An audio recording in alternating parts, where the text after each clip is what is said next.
Leela. Yay. Hey, hello. Hello. Hey, Hi. long time no see. Oh, feels like forever. Mm.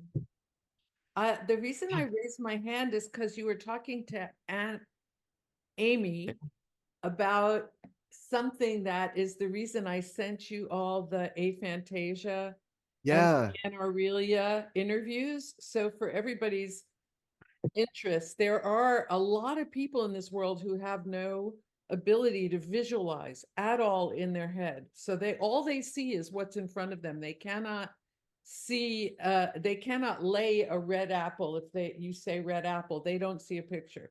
And then there are people called anoreliacs who don't hear themselves talking to themselves in their head. So there was this lovely interview I came across my feed of a woman at the age of 40. She's the mother of two children.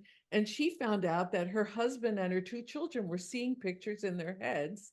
And for her whole life, she didn't know that people did that. And she was so upset. She was like, I'm going to kill myself now because I've missed out on all of life. You guys are seeing Disney movies in your heads, and I've been deprived. And her reaction was so wow. bizarre. There was one video of her when she just found out. And then what's happened over time is she's now talking to a lot of people. She started this Aphantasia help club where people call her and talk to her on YouTube who are also either aphantasics or they're not, and they're just interested. So anyway, to make a long story short, the way you were telling Amy, notice what the sense of I is based on. Because we Yeah, assume, like in Liberation Unleashed, or even in all the psychologic research, they've assumed that the self is an internal image of a body. yeah, Mm. yeah, And that's why they think that you become self-aware when you see yourself in a mirror.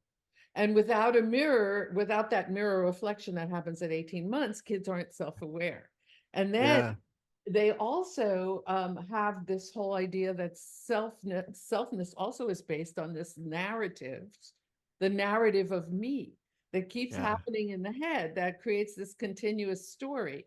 Well, this woman has neither of those, but she has a very solid self. So Yes. I've been listening to her, interesting. talking to a So lot of interesting. people, Yeah.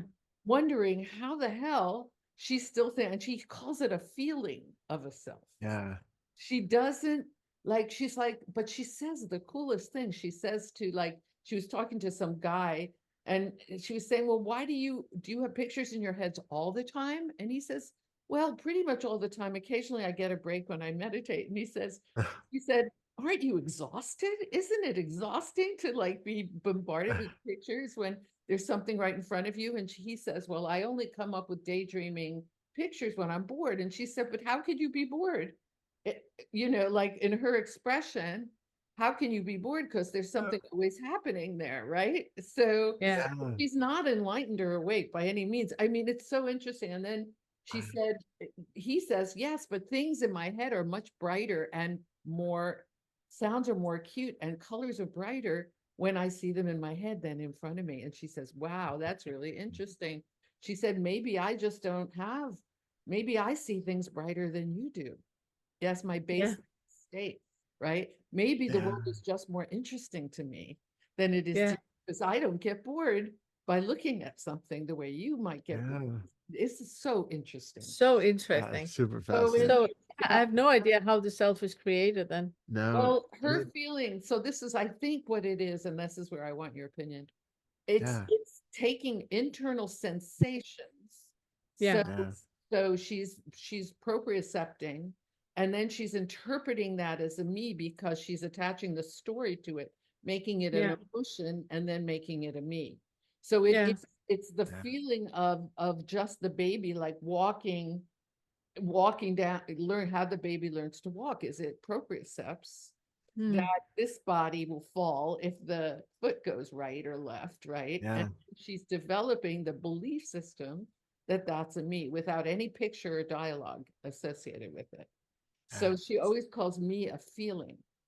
Yeah, I get Yeah. that. Yeah. I get that too. Yeah. I had a session with somebody yesterday, and they were saying that, you know, they can meditate and they can do things where they become very spacious and out there and expansive, but then it all contracts back into this little box. And I'm like, okay, so how do we feel this sense of a box? Like, how do we know it's there? And some of it is in the visual field, because I asked them, if if you're looking sort of tunnelly forward, we have this kind of idea, like if we're focused out, our visual field seems kind of smaller and more focused. But if you go to the periphery on the sides and also the top and bottom, all of a sudden that starts to expand our feeling of boxiness, or that locality that we have.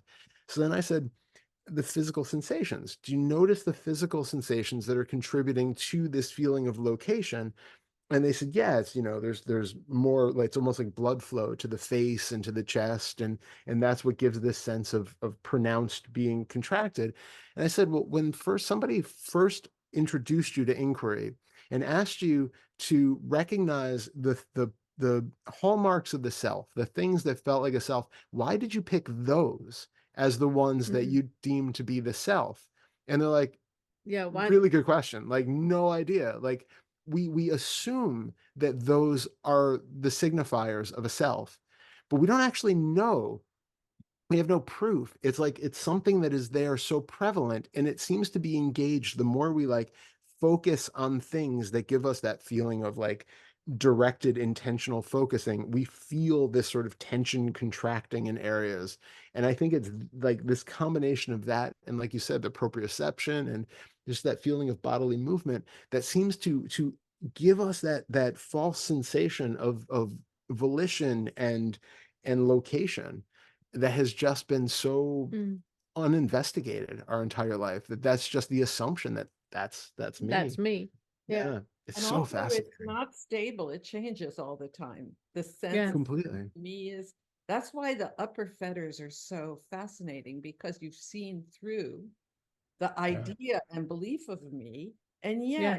there's identification with these such subtle cues, like you're asking Amy, okay, the world is flat. Well, who's noticing the world is flat? Or where is that person or that idea or that entity that notices the world is flat? And if you Yeah. have no visual and you have no auditory, you can still position yourself as a point of view. And how to do that, it's just fascinating. Anyway, so I'm gonna I want to interview this woman, but I want Yeah. Absolutely. I want to get her with you guys too, in a way. I want to get all the right Love that. questions assembled so we can Yeah. get underneath it, because she's like an Uh, experimental case where you're eliminating the two prominent senses, Yeah. right? I, And I'm it's I'm still there. 100% up for that Yeah. Yeah. Me conversation. too. Me Do a too. group interview with her. Okay, cool. Yeah, Yeah. 100% on board with that. I That think would that be would, so interesting. Yeah, I would love that. thank you. Thank you for bringing that up, because that would be, Anyway, sorry, yeah, that's my such a Super latest, treat. fascinating. that's Yeah. my latest geeking thing I've been doing. That's amazing. That's amazing. And Super fascinating. yeah. Yeah. And I have to say, it was the funniest thing when you came on and you were stroking the cat's tail. I didn't see it as a cat's tail at first. It looked like you were one of those bad AI videos where you just had too many fingers coming and disappearing back into a hand. And it was like so confusing for a minute. I'm like, what am I seeing? It's so strange. I'm like, oh, I think there's a cat attached to that. Right, but you had to have the thought about a cat because you knew I had one, right? Completely, yeah, Anyway, because it was just this much that looked like this extra finger that just kind of kept appearing and then going back into a hand. It was like, But that's not, that is actually a really good example of what we talked about previously. yeah, That the moment you start to see through thought and you do not accept thought to be truth anymore, you start to see through all the things that the brain just puts in as truth. yeah, That must be something else. It can't be Leela's finger. She's not AI, but you yeah. notice it because you have slowed down and zoomed in. It was like yesterday, it was dark outside and we turned the light on, and then I saw a movement. And first I thought it was a fox, a Danish fox. Then I knew it can't be a fox, obviously. Well, Then I thought it was a dog. it can't be a Danish It can't fox. be a It could be Danish fox. it could be an American fox. Then I thought then it must be a dog.